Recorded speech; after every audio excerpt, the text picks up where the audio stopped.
Hey all, Johnny Mullet here. Here is your typical Mitsubishi Mirage new generation dashboard and steering wheel and shifter, and that is what the interior is supposed to look like. Unless, of course, you're Johnny Mullet, and yeah, you gotta fix something. Yep, here you go. This is a 2014 Mitsubishi Mirage, and our friend was complaining that there was no heat on the passenger side at all. It was ice cold air blowing out. Did a little bit of research. Turns out these are known to have a bad heater core. In order to get to the heater core, you must remove everything off of the firewall of this car. Pretty crazy, huh? So, here's the deal. The early 2014 and 2015 Mitsubishi Mirage had something about the coolant that was in the engine that would turn to some kind of a silicone type jelly. And what it would do is, as the coolant would go through the heater core, it would start depositing on this side of the heater core this silicone, rubbery, crappy, sticky crap. Eventually, it'll start clogging, halfway up the heater core. And if this is the passenger side of the car, they're not getting any heat because the duct is split right at the middle of the heater core for passenger side, driver side. So the driver might be good and toasty, but the passenger's going to be wearing, hat, coat, and gloves. So that's the problem. And here's another problem. My friend bought this 2014 Mirage shortly after we bought our 2017 Mirage, and hasn't had a lick of problem. So far, this car has 126,000 miles on it. It's had a couple brake jobs. It had 2 sets of tires, and I just put spark plugs in it because it had over 100,000 miles. So general maintenance and repair, no issues whatsoever. The issue is the heater core itself. She said she went to AutoZone and they looked it up and said, well, we don't have an exact one, but we found a cross reference. So they sent her this heater core. It was $100 and something. Turned out, after I get the car stripped down and get the whole dashboard and everything ripped out, the heater core is not right and it don't fit. So that was Sunday. Monday morning, I get up first thing and I call the Mitsubishi dealer in Erie, Pennsylvania, and they had one in stock. Sweet, right? Until the price was told to be $452 and some odd cents. I'm sorry, but there is not $452 of anything here. Ridiculous. So I called every single one of my vendors. I'm a mechanic. I work at a shop. We have vendors. We have connections. I've called every single one of them. Not one of them could come up with a heater core.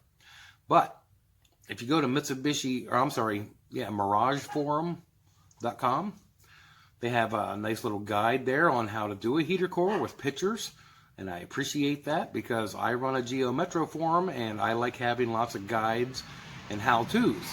So having this guide on the Mirage forum was pretty awesome. And I was told that Rock Auto sells the heater core for like $50. Well, it came in today. I had to pay for shipping because this car's got to go. It's already been down 2 days. So the heater core was like $46. The shipping just to get it here in 1 day, 2 days, max, was another $40-something. Now, if I didn't pay all the shipping charges, I would have had to waited until Saturday or Monday. Now, time is more expensive than money. So anyway, this is not a guide, not a how-to on how to do a heater core on a Mitsubishi Mirage, but I'm going to show you in general what we had to do to get to the heater core. So I'm going to take you along and we'll check it out. So there's the glove box. I had to remove that. Easy peasy. I had to remove the center console.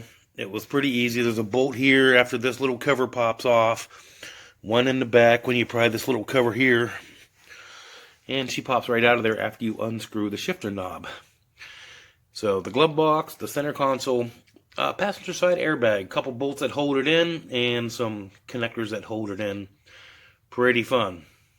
The next part is removing the dashboard itself. You had to remove the glove box like I showed you, some connectors and clips, the airbag, the heater, radio, and heater controls had to come off. Everything pretty much popped out, and a few bolts here and there, and some connectors, and all that came out. And you had to remove the instrument cluster, which you pry the cover off. There's a screw right here, and she pops out, and there's a connector on the back.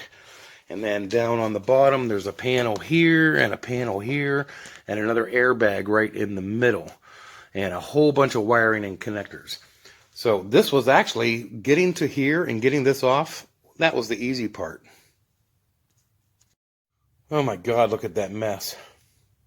So after, oh, by the way, you got to pull these pillar covers off too before you get the dash piece off. So this huge bar right here, got a couple big bolts to go in here on both sides. This bar goes the entire length.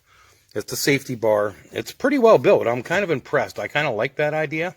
But you see all these little holes here all over, and you see all this wiring. There is a lot of wiring. I mean, we got airbag wiring and control wiring and everything. The steering column had to come down in order to get this bar down. And the only way to get this bar down was I had to unhook every connector from the steering column, which are all these wires here, and then more wires for the fuse box. I had to unbolt the fuse box. All this wiring harness was clipped all the way. So that made it real fun. So let me show you next to get the heater box. Once the bar is down and out of the way, you don't have to pull it out, just drop her down. We got I think 3 bolts up top, and then 1 on the bottom, and this whole heater box pulls away from the firewall. Let me come on over here to the other side. So we're going to get to the heater core now area. Let me see if I can get some light on. There we go.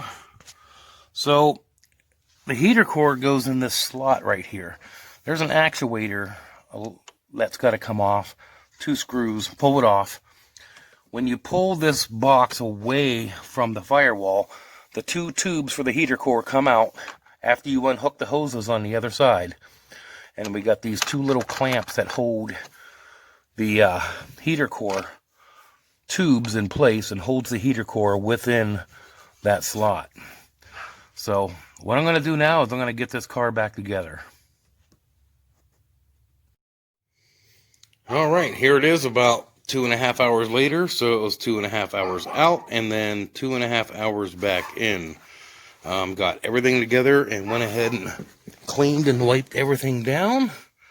The moment of truth is upon us because there was a lot of connectors. I hope everything is plugged in. The most important thing was the airbag module. So if everything, I'm sorry, there was like 3 airbags I unplugged. So anyway, I got the coolant here ready. I topped it off. The heater hoses are hooked up, and I got all this back together. I removed the air box here so I can get more room to get to there. So we're gonna hook this battery up.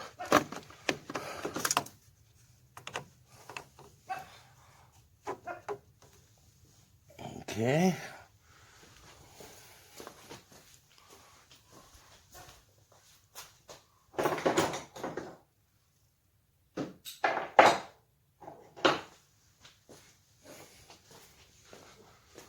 I'm going to go ahead and hook her up, tighten her up, and start this baby up.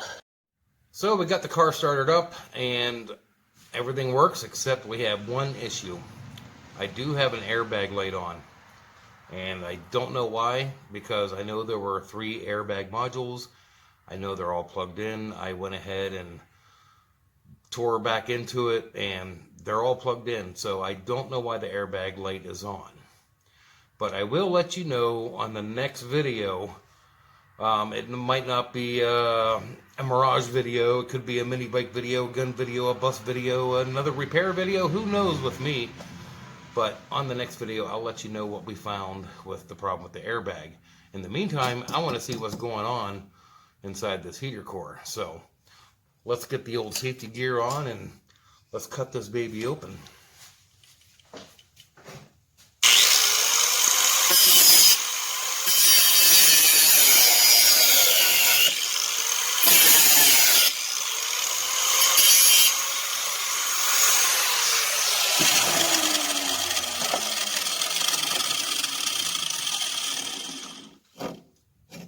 Alright, so we got her sliced pretty good here. Let's go ahead and open her up and see what we got. Wow, that's crazy.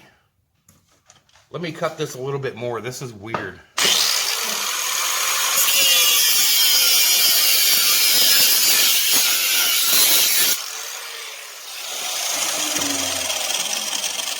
This is really, really weird. This heater core is plugged up. I don't know if you can see this or not, but I'm going to see if we can get this to focus here. But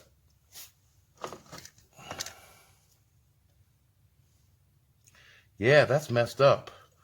There is some kind of goo or something on this part of the heater core. This is really hard to do at night. I'm sorry, guys. But as you can see up here, it looks pretty clean. See that? You can see that the gaps are really nice. And as you get farther down, they get smaller and smaller. And yeah, that's weird. There is definitely something going on there. Some kind of blockage. And it starts right about here and works its way down. So, yeah, this is I'm not going to say a common issue, but this is an issue with the 14 and 15 models as far as I can tell. My 17 model hasn't had a problem, so I think we're fine there. So, it's just kind of weird. It's got, man, I wish I could, it's really hard to see. But I'm going to show you again. If you look at the top, you can see every line. Look at that. Very nice, very nice. And as you start going down, see how it's partially clogged and clogged? That's really weird. And it's some kind of I don't know what it is. It's kind of gooey. Almost like a silicone jelly type stuff. Really weird. Anyway, that's the video for today. Hope you enjoyed, and we will see you next time.